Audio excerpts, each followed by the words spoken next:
మా దగ్గర ఒక కట్టప్ప ఉన్నాడు, సోమ్ వీర్రాజు, ఆయనన్నా కూడా నిలదీయట్లేదు. పోనీ పురంధేశ్వరి గారికి ఏమన్నా మాట్లాడడం వచ్చా అంటే అది రావడం లేదు.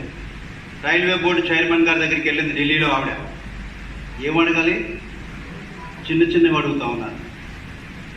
సౌత్ ఈస్ట్ కోస్ట్ రైల్వే తెచ్చింది మేము. రాజమండ్రికి తెలంగాణ నుంచి జీఎం వస్తాడు, ఆయన పనులు పరిశీలిస్తాడట. భువనేశ్వర్ నుంచి జీఎం వస్తాడు, ఆయన అక్కడ పనులు పరిశీలిస్తాడట. ఇంకెప్పుడు రైల్వే జోన్ పని ప్రారంభిస్తారు? అది కూడా అడగడం లేదు. అది అడగడం కూడా చేత కావట్లేదు. అలాగే స్టీల్ ప్లాంట్కి సంబంధించి కుమారస్వామి గారి దగ్గర ఢిల్లీ వెళ్ళిందంట ఆవిడ. రాజమండ్రిలో ఉన్న ఇండస్ట్రీస్ స్టీల్ ప్లాంట్ని కాపాడాలి. రాజమండ్రిలో స్టీల్ ప్లాంట్ ఉందా? విశాఖపట్నంలో స్టీల్ ప్లాంట్ ఉంది. మరి ఆవిడ ఎలా పనిచేస్తుందో, సోయి ఉందో లేదో నాకు అర్థం కావట్లేదు.